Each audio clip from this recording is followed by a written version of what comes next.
여러분, 제가 주일 오후에 지금이 뭐 해야 되냐, 어느 때냐를 쭉 말씀을 드리고 있는데, 오늘은 요 두 가지, 은혜 받고 전도해야 할 때입니다. 요 말씀을 나눌 거예요. 길지 않으니 점심 잘 드셨다고, 배가 빵빵하다고 주무실 준비하시지 말고 집중하실 수 있기를 바랍니다. 어떤 목사님처럼 이렇게 세우는 수가 있어요. 집중하시기 바라요. 자, 지금은 은혜 받을 만한 때인데, 여러분, 가룟 유다가 있고 베드로가 있었잖아요. 이 두 사람의 결정적인, 결과적으로, 과정 말고 결과적으로 결정적인 차이가 뭐예요? 예수님과 함께 있어요. 둘 다 잘못한 게 있어요.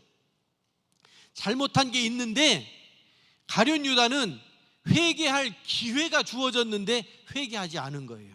후회는 했을지 몰라도 회개하지 않았어요. 베드로는요, 예수님을 부인하고, 정말 부끄러운 일이거든요.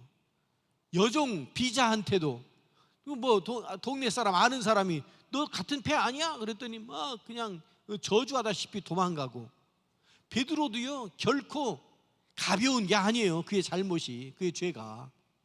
그런데 중요한 것은 베드로는 닭이 우니까 깨닫고 회개하고 주님이 원하시던 제자의 길, 전도자의 길을 걸은 줄로 믿습니다. 가룟 유다는요, 기회가 있었어요. 야, 지금 나하고 같이 빵그릇에 손 넣은 사람이 나 팔 거야. 기회가 있었다고요. 그런데 그 기회를 살리지 못했어요. 체면일지 부끄러움일지 어떤 걸지는 모르겠지만 하여튼 회개하지 못했어요. 이게 결정적인 차이를 갖게 한 거 아닙니까? 오늘 우리가, 여러분, 지금도 예배를 잘 드리셔서 감사한데, 우리가 일주일 동안 예배를 쭉 한번 봐요. 주일날 새벽기도 몇 번? 7번. 그 다음에 주일 낮 예배, 찬양 예배, 수요일, 또 속회 하고 새벽까지 합치면 11번이잖아요. 11번. 11번에 11시간에 주님과 만나고 예배할 시간이 우리에게 주어져요. 자, 지금부터 계산해 봐요. 11번 다 참석하시는 분 우리 중에 많아요. 적어도 새벽기도 안 빠져야 그게 가능한데 새벽기도 하시는 분들이 많아요. 정말 감사해요. 그런데 간신히 한 번, 오늘 이 시간까지 왔으면 간신히 2번, 어쩔 수 없이 속회 예배 그냥 속장님이 그냥 미안해가지고, 속장님 보기 미안해가지고 속회 예배 드리면 3번. 아니요. 여러분, 우리가 예배를 드릴 수 있는 기회가 우리에게 주어지는데, 그것이 왜 중요하냐면 예배를 드리다가 우리가 은혜 받기 때문인 줄로 믿습니다. 예배를 드리다가 말씀을 듣고, 여러분, 처음부터 끝까지 다 은혜되지 않을 수도 있어요. 그런데 어느 순간에 내 심령을 탁 건드리는 한마디, 하나의 내용, 그것 때문에 은혜가 되는 거예요. 그것이 깨달음이 된다고요. 여러분, 예배드리는 1시간 내내가 아니더라도 말씀 중에라도 찬양을 부르다가도 우리의 심령이 건드려지고 주님이 이렇게 어루만지는 그런 영적인 느낌을 받으면 그게 은혜가 아니겠습니까? 근데 이것이 어디에서? 밭에서? 아니, 쉽지 않아요. 일터에서? 아니요. 요새 가을이라 어디가 좋아요? 가을이어서 어디가 좋아요? 산이 좋아요? 코스모스 들판이 좋아요? 어디 바다가 좋아요? 어디가 좋아요? 그런 데서 하나님의 은혜가 주어지지 않는다고요. 진정한 은혜는 예배를 드릴 때 가능한 줄로 믿습니다. 그래서 예배. 심지어는 우리가 천국 가면 그곳에서도 예배를 드린대요. 그곳에서도 하나님을 찬양하고 하나님과 함께하는 그런 시간을 갖는 데잖아요. 그러니까 심지어 이 시간에 예배 드리는 것은 천국 가서 하나님과 함께 예배 드리는 것에 대한 예행 연습이래요. 그러니까 지금 예배를 잘 드리시는 분들이 천국 가서도 주님 앞에서 같이 예배를 드리는 거예요. 이렇게 예배 생활을 잘 못하고 예배에 대해서 부정적인 생각을 가진 사람은 혹시 몰라요, 천국 가서, 천국 갔을지 혹시 몰라도 갔다고 한다면 여전히 저 아웃사이더로 빙빙 돌 거예요. 그러면서 나는 사랑받지 못한다고, 사람들이 나를 안 알아준다고, 그런 생각들만 가지고 있겠죠. 아니에요. 여러분, 예배를 잘 드릴 때 우리가 하나님과 함께 하나님의 은혜를 덧입게 되는 거예요. 그래서 예배를 중요하게 생각하는 거고요. 여러분, 다 때가 있어요. 지금은 농사로 치면 지금은 뭐 하는 때예요? 추수. 무얼 추수해요? 고구마, 또 들깨, 또 벼베기, 또 하여튼 심어놓은 거 뭐든지 지금 다 거두는 때잖아요. 여러분 진짜 감사해야 돼요. 제가 이렇게 가다가 우리 연세 많으신 분들 이렇게 좀 돕기도 하고 그랬어요. 들깨 옮기면 그거 혼자서 계속 왔다 갔다, 무겁지 않아도 왔다 갔다 하는 거, 근데 한 사람만 더해도 반으로 주는 거잖아요. 도움이 될까 싶어가지고. 그런데 들깨 나르다 보니까 이야, 냄새가 얼마나 좋은지. 들깨 좀 갖다 여기 어디다 좀 이렇게 놔요. 우리 얼마나 좋은지. 도리깨질. 제가 그런 거 하는 거 보거든 그냥 아유 좋다 그러고 그냥 가세요. 아이고 목사님, 김권사만 살아나가고 그 집만 해주고 우리는 본 척도 안 하고 지나가더라. 그러기 있기 없기? 제가 전에 저쪽에서 고추를 심을 때가 됐어요. 이거 세우고 막 그거 하는데 두 노인이 허리도 다 굽어가지고 진짜 그냥 앉아서 그러고 가요. 지나가다가 잠깐 시간이 있어가지고 가서 격려도 하고 그러느라고 갔는데 말만 하면 품매잖아. 그래가지고 그거 이렇게 하면서 말하고 그랬더니 소문이 얼마나 빠른지. 우리 목사님은 그때 그분이 집사였어. 연세 많으신데 집사님이었어요. 이 집사님만 사랑해가지고 그 밭에 가서 그것만 해주더라고. 어이구 아주 밴댕이. 아유 밴댕이. 아유. 그래도 우리 교회 성도들은 그러지 않아 주셔서 감사합니다. 기다려봐요. 언젠가는 기회가 있겠지. 그런데 이 추수하는 것이요, 왜 감사해야 된다고 말씀드리냐면, 저 어렸을 때 힘들었어요. 이 도리깨질을 하는데 뭐 하느냐면 보리. 미안해요. 저는 도리깨질 했어요. 와른기로도 못하고. 그러면 이게 얼마나 거칠거칠해요. 근데 타작하기 전에 가서 그 이삭을 따먹어야 된다고. 왜요? 먹을 게 없어서. 먹을 게 없을 때는 그렇게라도 해서 먹었다고요. 지금은 서리했다간 큰일 나지. 아유, 저 어렸을 때 당근 서리에 먹었네. 무는 조금 먹으면 속 쓰려. 근데 당근은 얼마나 맛있는지 몰라.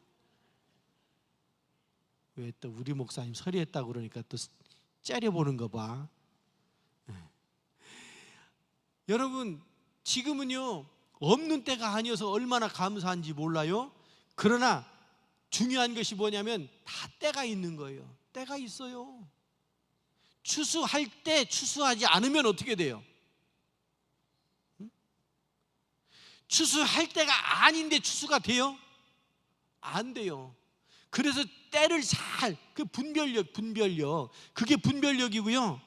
그 때를 모르는 것을 뭐라고 그런다고요? 충청도 사투리로? 그리요 시절. 한번 맛깔나게 한번 해봐. 시작. 국어책 읽나? 다시 시작. 그런 나쁜 말을 안 써봐가지고 맛깔이 안 나네. 그럼 많이 써본 제가 한번 해볼게. 에이 시절. 은혜 받아야 하는 때인데 은혜 받지 못하고 있는 것이, 때를 분별하지 못하는 게 시절이거든요. 얼마 전에 여기 우리 동네 어디 갔더니 시절이 있더라고. 벚꽃이 폈어요. 요새 날씨가 뒤죽박죽여가지고 올해는 그래도 개나리는 못 봤네. 어디 보니까 개나리도 피고 막 벚꽃도 피고 세 그루 있는데 세 그루가 다 벚꽃 폈더라고. 그래서 아이고 시절, 여기도 시절이 있네. 그런데요 여러분, 때를 분별하지 못하면 은혜를 못 받는 거예요. 지금은 은혜 받을 때인 줄로 믿습니다. 은혜 받아야 돼요. 은혜 받아야 마음에 기쁨이 있고 능력이 있게 되는 거예요. 두 번째, 지금은 뭐 하는 때예요? 구원의 날이로다. 이 말이 구원은 어떻게 받아요? 절하지 않으면 들을 수 없고, 듣지 않으면 믿을 수 없고, 믿지 않으면 구원받지 못하고. 이게 로마서 10장의 말씀이잖아요. 믿음이 있는 사람이 가서 복음을 전하는 거예요. 그러니까 한번 진단해봐요. 가슴에 손을 얹고 진단을 해봐요. 나는 믿음이 있나? 질문해봐요. 나는 믿음이 있나? 얼마나 있나? 가득한가? 충만한가?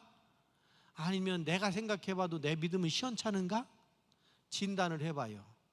그래서 그 진단한 결과를 가지고 믿음이 있다 여겨지면 가서 복음을 전하시고, 내가 믿음이 부족하다 전도를 못하는 거예요.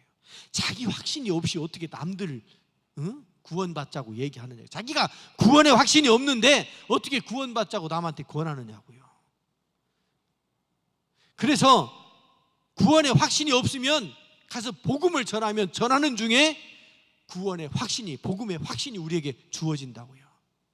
그 믿음을 가지고 전도하면 그 전도하는 말씀을 듣지 않고 어떻게 믿어요? 듣게 하는 거예요. 듣게 하는 거. 구원의 날이로다.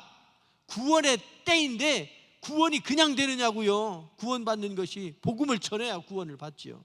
그래서 마가복음 16장에서도 보면 온 천하에 다니며 만민에게 복음을 전파하라 이렇게 말씀하셨어요. 사도행전 1장 8절에서도 성령이 임하시면 능력받고 땅끝까지 이르러 내 증인이 되리라 이렇게 말씀하셨어요. 지금이 구원받을 만한 때예요. 구원받아야 되는 때예요. 그런데 사탄이 회의를 했대잖아요. 자기들끼리 모여가지고, 야 어떻게 저 고대제일교회 저 뜨거운데, 믿음이 뜨겁고 열심히 있는데 저거 어떻게 허물어뜨릴까? 회의를 했대요. 회의를. 그리고서 여러 의견들이 나왔는데 그 의견들 중에 채택된 게 하나 있대.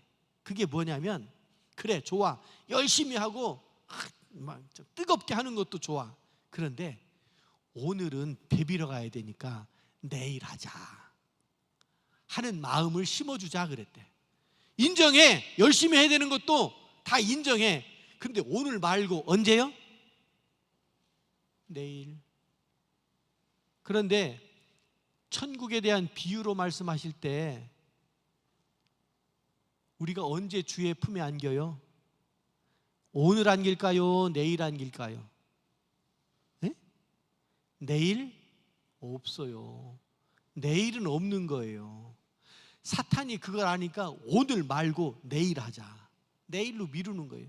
내일로 한번 미뤄본 사람은요, 내일로 한번 미뤄본 사람은 그게 습관이 돼가지고 내일 자꾸 미뤄져요. 그게 위험한 거예요. 그게 사탄의 유혹에 넘어가는 거예요. 위험한 거죠. 그러니까 구원의 때가, 복음을 전해야 하는 때가 언제냐면 지금인 줄로 믿습니다. 할렐루야. 오늘 본문 말씀 한번 다시 띄워줘 봐요. 화면에 같이 읽어볼 텐데 크게 읽어요. 시작. 이르시되 내가 은혜를 베풀 때에 너희에게 듣고 구원의 날에 너를 도왔다 하셨으니 보라 지금은 은혜 받을 만한 때요. 보라, 지금은 구원의 날이로다. 할렐루야. 은혜 받고 구원 받고 은혜를 나누고 전도해서 복음을, 구원을 베푸는 여러분들이 되시길 바랍니다. 기도합니다. 자비하신 하나님 아버지, 이 시간에 저희들 함께 하시니 감사합니다. 아버지, 하나님, 지금은 은혜 받을 만한 때이고 지금은 구원의 날인 줄로 믿습니다. 먼저 나 자신이 은혜가 충만케 하시고 구원의 확신을 가지고 나아가 복음을 전하는 저희들이 되게 하여 주시옵소서. 예수님